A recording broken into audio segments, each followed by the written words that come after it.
Hello friends, welcome to my channel. আজকে আমরা discuss করব ফিমেল রিপ্রোডাক্টিভ সাইকেল বা মেনস্ট্রুয়াল সাইকেল সম্পর্কে। আপনাদের কাছে অনুরোধ, আপনি যদি চ্যানেলটাতে নতুন হয়ে থাকেন তাহলে অবশ্যই চ্যানেলটি সাবস্ক্রাইব করুন এই ধরনের ভিডিও পাওয়ার জন্য। তো চলুন আজকের ভিডিওটা শুরু করা যাক।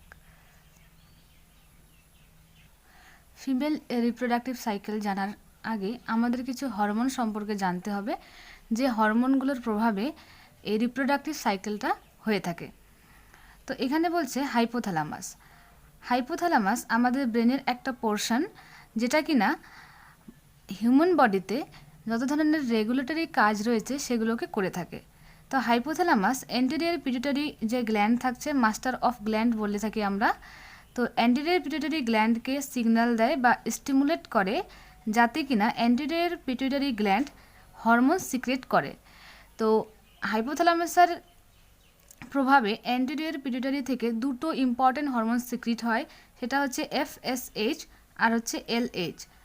FSH হচ্ছে ফলিকল স্টিমুলেটিং হরমোন আর LH হচ্ছে luteinising hormone. Follicle stimulating hormone নাম থেকে বোঝা যাচ্ছে যে হরমোন ফলিকলকে স্টিমুলেট করবে, অর্থাৎ ওভারির মধ্যে যে ফলিকলগুলো প্রেজেন্ট থাকে সেই ফলিকলগুলোকে স্টিমুলেট করা বা ম্যাচুরিটির দিকে নিয়ে যাওয়া কাজটা কার? এই FSH হরমোনের। আর এই ওভারিয়ান ফলিকল থেকে যে হরমোনটা সিক্রিট হয় তার নাম হচ্ছে এস্টেরোজেন হরমোন। এবার আমরা দেখব লুটিনাইজিং হরমোন বা LH। লুটিনাইজিং হরমোন কি করে? কর্পাস লুটিয়ামকে সাপোর্ট করে, অর্থাৎ কর্পাস লুটিয়াম কি 14 দিনের পর যখন ওভালুয়েশন হয়, ওভালুয়েশনের পরে যে ওভামটা রিলিজ হয়ে গেল সে তো ফেলোপিয়ান টিউবে চলে যায়, কিন্তু যে রাপচার পোর্শনটা থাকে, যে ফলিকলটা থাকে, তাকে বলা হয় কর্পাস লুটিয়াম। তো এই কর্পাস লুটিয়ামকে সাপোর্ট করছে কে? LH। আর এই কর্পাস লুটিয়াম থেকেই প্রজেস্টেরন নামক হরমোন সিক্রিট হয়। এখন আমরা এই ছকটার মাধ্যমে বুঝে নেব খুব সহজেই। তো এখানে বলছে যে রিপ্রোডাক্টিভ সাইকেল, যদি আমরা ডেফিনেশনটা দেখি তাহলে কি বলছে? This is a series of event occurring regularly in females every 26 to 30 days throughout the child bearing period between menarche and menopause.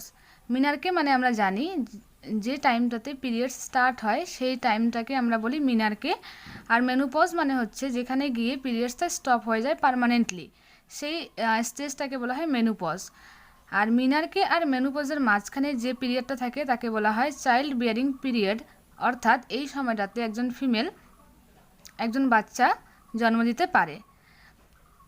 তো এই যে চাইল্ড বিয়ারিং এজ রয়েছে এর মধ্যে কি হয়, প্রতি মাসে 26 to 30 days ইন্টারভেল দেওয়া আছে এখানে, অর্থাৎ আমরা যদি এভারেজ ধরি তাহলে 28 ডেজের পর ফিমেলদের মধ্যে একটা রিপ্রোডাক্টিভ সাইকেল চলে। মানে এই সাইকেলটা চলা মানে যে ওই সময়টাতে একজন ফিমেল কনসিভ করতে পারবে। তো এই যে সাইকেলটা তাকে বলা হয় রিপ্রোডাক্টিভ সাইকেল, 28 দিন পর পর। এবার এই রিপ্রোডাক্টিভ সাইকেলে কিছু ফেজ থাকে, তো সেই ফেজগুলোকে আমরা তিনটা ভাগে ভাগ করব। তো প্রথম যে ফেজটা, আমরা যদি টোটাল 28 ডেজ ধরি, অর্থাৎ 28 দিনের যদি একটা সাইকেল নিই, তাহলে প্রথম যে 4 দিনের ফেজটা সেটাকে বলা হয় মেনস্ট্রুয়াল ফেজ। আর প্রলিফারেটিভ ফেজ ধরা হয়েছে 10 দিনের, আর সিক্রেটারি ফেজ হচ্ছে 14 দিনের বা 14 ডেজের। তাহলে এই টোটাল মিলিয়ে হলো আমাদের 28 দিন বা 28 ডেজ। এবার মেনস্ট্রুয়াল ফেসে কি হবে? এই ছবিটাতে দেখা যাচ্ছে যে মেনস্ট্রুয়াল ফেসে যে মেনস্ট্রুয়াল ব্লিডিং হবে সেটা তো হবে, তার সাথে সাথে যে ফাংশনাল লেয়ার থাকবে, অর্থাৎ ইউটেরাসের যে এন্ডোমেট্রিয়াম লেয়ার, তার দুটো পার্ট থাকে আমরা জানি, একটা হচ্ছে বাসাল লেয়ার, একটা ফাংশনাল লেয়ার। তো যেটা বাসাল লেয়ার থাকে সেটা হচ্ছে পার্মানেন্ট থাকে, কিন্তু ফাংশনাল লেয়ার কি শেড হয়ে যায় প্রতি মাসে।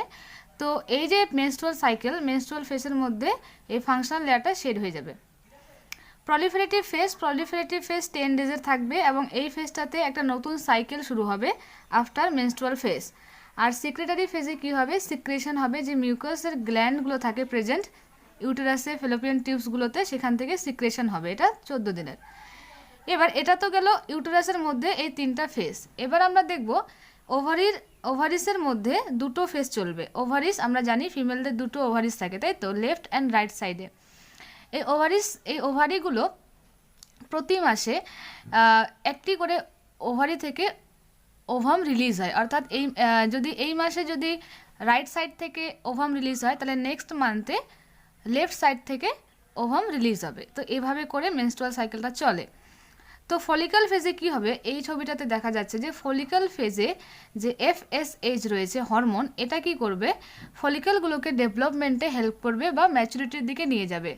আর 14 দিনের মাথায় কি হবে, এই ফলিক্যাল থেকে ওভালুয়েশন হবে, অর্থাৎ ওভাম রিলিজ হয়ে ফ্যালোপিয়ান টিউবে যাবে। আর বাকি যে পোর্শনটা থাকলো ফলিক্যালটা রাপচার পোর্শনটা, সেটাকে আমরা বলি কর্পাস লুটিয়াম। আর এই কর্পাস লুটিয়াম থেকে কি কর্পাস লুটিয়ামটাকে সাপোর্ট করছে কোন হরমোন, লুইটিনাইজিং হরমোন। আর কর্পাস লুটিয়াম থেকে প্রজেস্টেরন নামক হরমোন রিলিজ হয়। তো এই দুটো ফেজ এখানে চলে। তো ওভারিসের মধ্যে ফলিক্যাল ফেজ মানে ফলিক্যাল ডেভেলপড হলো, 14 দিন পরে ওভালুয়েশন হবে। আর লুটিয়াল ফেজে কি হবে, যে কর্পাস লুটিয়াম ছিল সেটা ডেভেলপমেন্ট হবে। এবার আমরা এক একটা ফেজ ডিটেলসে একটু দেখব। তাহলে প্রথম ফেজ যেটা আমরা বললাম 4 ডেজের হবে, সেটা হচ্ছে মেনস্ট্রুয়াল ফেজ। এখানে কি হবে, ovum is not fertilise, ovum fertilise হবে না। যে ওভালুয়েশনের পরে যে ওভামটা রিলিজ হলো ফ্যালোপিয়ান টিউবে গেল, যদি সেক্সুয়াল ইন্টারকোর্স না হয় তাহলে কি হবে, স্পাম আসবে না এবং ওভাম ফার্টিলাইজ হবে না। এবার এখানে যে ওভামটা সেটা আনফার্টিলাইজই থেকে গেল।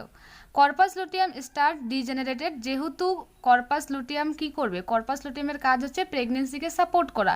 যেহেতু এখানে ফার্টিলাইজেশন হলো না, তাই কর্পাস লুটিয়াম এবার ধীরে ধীরে করে ডিজেনারেট হওয়া শুরু করবে। Estrogen and progesterone level fall. Estrogen level কখন হাই ছিল, ওভালুয়েশনের সময়। যেহেতু ওভালুয়েশন হয়ে গেছে তাই এস্ট্রোজেনের লেভেল এবার ডিক্রিজ হবে। আর প্রজেস্টেরন কোথা থেকে আসছিল, কর্পাস লুটিয়াম থেকে। যেহেতু কর্পাস লুটিয়াম এখানে ডিজেনারেট হওয়া শুরু করেছে নিজেই, তার জন্য সেই হরমোন সিক্রেট করতে পারছে না, এই জন্য এস্ট্রোজেন আর প্রজেস্টেরন দুটোরই লেভেল ফল হয়ে যাবে। তারপর বলছে functional layer of endometrium is shed. যে ফাংশনাল লেয়ারটা ছিল, যেটা হচ্ছে এমব্রয়কে রিসিভ করতো, যেহেতু ফার্টিলাইজেশন হলো না তাই এই ফাংশনাল লেয়ারটাও শেড হয়ে যাবে। মেনস্ট্রুয়াল ফ্লো কনসিস্ট, বলছে মেনস্ট্রুয়াল ফ্লোতে বা মেনস্ট্রুয়াল ব্লিডিংয়ে কী কী জিনিস থাকে। এন্ডোমেট্রিয়াল গ্ল্যান্ড থাকছে, এন্ডোমেট্রিয়াল সেল থাকবে, ব্লাড ফ্রম দ্য ডিজেনারেটিং ক্যাপিলারিস, আর হচ্ছে আনফার্টিলাইজ ওভাম। যে ওভামটা আনফার্টিলাইজ ছিল সেটাও এই মেনস্ট্রুয়াল ফ্লোতে প্রেজেন্ট থাকে। এটা সাধারণত 4 থেকে 5 দিন ধরে চলে। আর এখানে বলছে 35 ml of blood and 35 ml of serous fluid expelled from vagina. 35 ml এর মতো ব্লাড থাকে আর 35 ml এর মতো সেরাস ফ্লুইড থাকে। আরেকটা কথা বলছে, এই মেনস্ট্রুয়াল ফেজ যখন শেষ হবে তখন ধীরে ধীরে করে FSH আর LH এর যে মানটা সেটা ইনক্রিজ হওয়া শুরু করবে। এটা মেনস্ট্রুয়াল ফেজের পরে থেকে শুরু হবে। তাহলে এটা গেল 4 ডেজের মেনস্ট্রুয়াল ফেজ।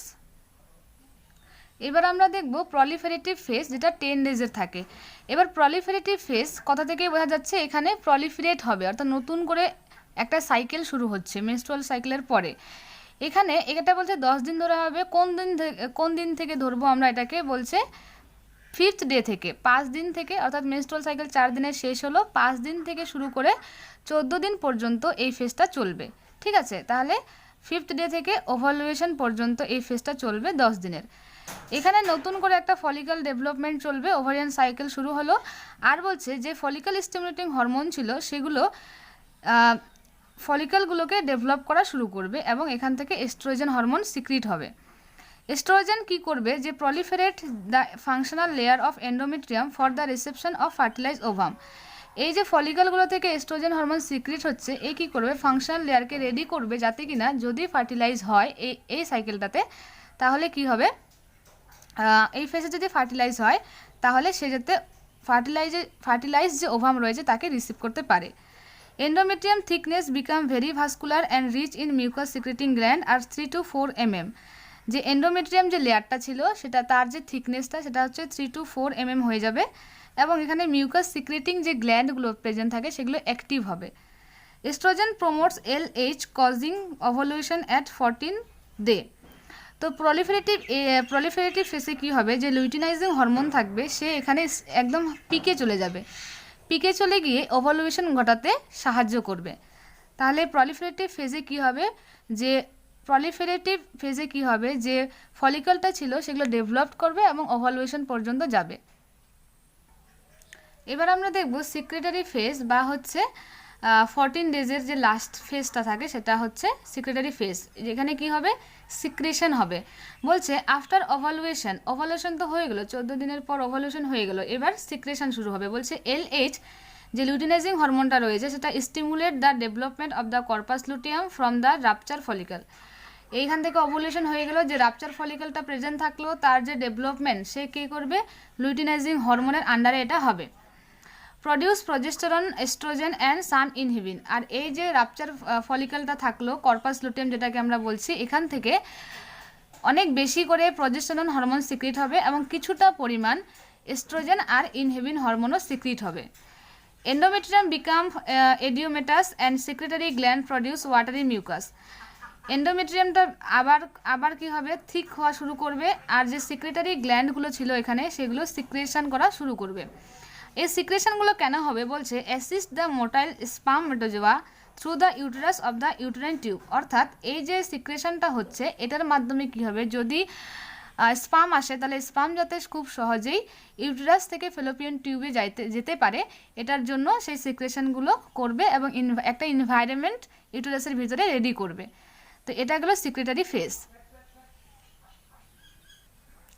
সিক্রেটারি ফেজের পরে দুটো কেস আমরা দেখতে পারবো, একটা হবে প্রেগনেন্সি আর একটা হচ্ছে নট প্রেগনেন্সি। যদি প্রেগনেন্সি হয় অর্থাৎ স্পাম যদি আসে এবং ফিমেল যদি কনসিভ করে, তাহলে কি হবে, এস্ট্রোজেন আর প্রজেস্টেরন হরমোন ইনক্রিজ হওয়া শুরু করবে, মানে আরও বেশি করে এস্ট্রোজেন আর প্রজেস্টেরন হরমোন সিক্রিট হবে। এরপর বলছে কর্পাস লুটিয়াম, যেটা আমরা জানি প্রেগনেন্সিকে সাপোর্ট করে, যেহেতু প্রেগনেন্সি হচ্ছে তাই এই কর্পাস লুটিয়াম 3 মান্থস ধরে ফেটাসকে সাপোর্ট করবে। তারপর যখন ইউটেরাসে চলে আসবে ফেটাস, তখন প্লাজেন্টা সেখানে প্রেজেন্ট থাকবে, আর প্লাজেন্টার মাধ্যমেই যে আম্বিলিকাল কর্ডের সাথে ফেটাস কানেক্ট থাকে তার মাধ্যমে যত ধরনের নিউট্রিয়াস রয়েছে বা নিউট্রিশন ব্লাড সেগুলো ফেটাস পাবে।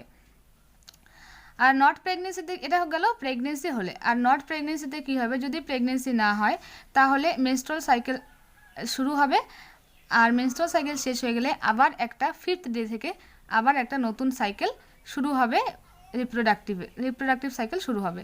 তো এটা গেল আজকের টপিক।